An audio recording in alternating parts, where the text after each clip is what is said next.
Hi, this is Christopher Jones with Authentic Leader, where I bring out high performance in every leader. So this is the fourth video in this video series where we're talking about being more proactive and focusing on activities that give you the highest value.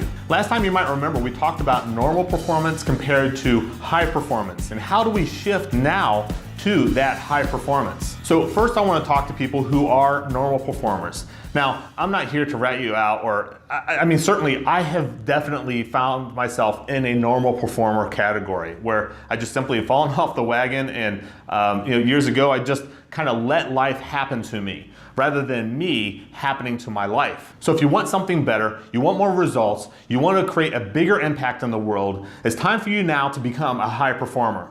Being a high performer gets noticed. You increase your influence because of your high performance, and really increase your influence for others to also become high performers as well. So if you're a leader and you have low performers on your team, or the majority of people are low performers, it's time maybe to look at yourself.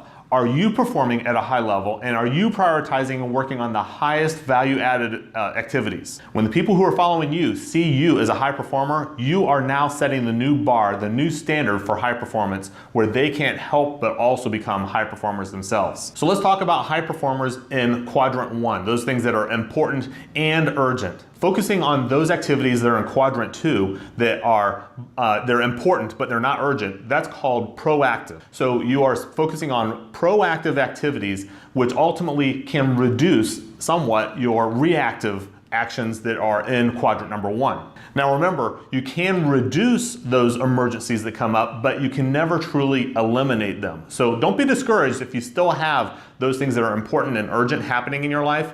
That's just life. That just simply happens. You'll never eliminate them, but you should be noticing that they will be reduced, or when they do happen, they may not be as big as they could have been if you had not been focusing on the proactive activities. Now you remember last time we talked about Quadrant 2. Those are those things that are proactive activities, those things that are important, but they are not urgent. Now this is a significant increase in this area. You want to spend the absolute majority of your time, 60 to even 85% of your time focused on proactive, helps to reduce all the reactive things that happen in your life. Now I will tell you, this is a concentrated effort. This is not natural. This is not how the rest of the world operates. So you are going to be abnormal because of your high focus on proactive activities. People will even accuse you of not working on the really important things because they don't understand you're actually working on reducing those emergencies by focusing on proactive. Now you determine your proactive activities and where you're going to spend your time on proactive activities by planning. If you don't already have a to-do list, I encourage you to start one. Start a to-do list and then start improving upon it. And then once you identify those things that are the proactive activities that are on your to-do list, start blocking time. The highest priorities need to be blocked in your calendar. I worked with someone one time recently where we talked about what are the top 3 things that you need to accomplish this week. And I said, block that time and treat that time like it's a doctor's appointment so that you never miss that. And they went on to say, well, I miss doctor's appointments all the time. Okay, well, whatever it is, something that is truly important, something that you will not move. You have got to dedicate that time to proactive so that you're having less activities. And you got to block that time, and no one has to know exactly what you're doing in that time. If someone tries to schedule it, say, oh, I'm sorry, I've got an appointment already. Because you do. You've got an appointment with yourself to make sure you're focusing on proactive activities. All right, so now let's talk about killing those things that are in Quadrant 3. That is your biggest time waster. That's where really it's taking away your ability to do proactive work. This is the difficult and hard move from where you're spending most of your time, like over 60% of your time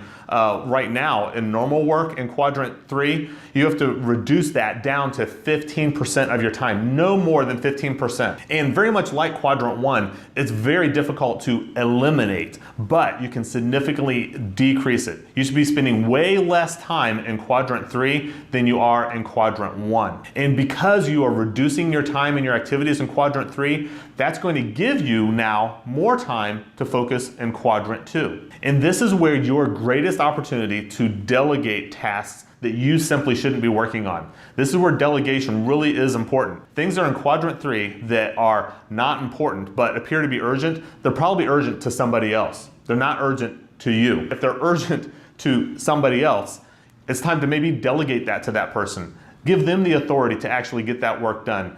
And really question, should you really be doing that? If it's not them, maybe it's someone else on your team or someone else who's better equipped or better skilled to do that. But this is where delegation really comes through and gives you the greatest opportunity, is inside Quadrant 3. So if you find yourself in Quadrant 4, shift it. Move it right now to Quadrant 2. Do some sort of proactive activity. Get out of Quadrant 4. So let's go back to one of the things I talked about in the very first video, which comes down to the excuse of time. That's right, I said excuse. Because if you don't have time to do this stuff, it is simply an excuse. Look at anyone who you know who is a high performer, someone who is creating great results, who's contributing to society, who's contributing to your organization, who's contributing to your industry. They all have exactly the same thing that you have, which is time. They all have 24 hours in a day. They all have 168 hours every single week. They all have 8,736 hours an entire year. So my question for you is, how will you choose to spend your time? How will you prioritize the activities and the tasks that you're involved in? What goals do you need to achieve this week, this month, or this year? How much time are you spending on ensuring that you meet those goals? I appreciate you joining me in these videos, and especially today's video. If you've not seen the 3 other videos, then watch those videos right now. You can also go to christopherrjones.com/download 717 to download the companion worksheet that goes along with this entire video series. It's going to help give you the tools and strategies that you can use to implement in your personal system that's going to work for you. Until the next video, bring out high performance in your leadership.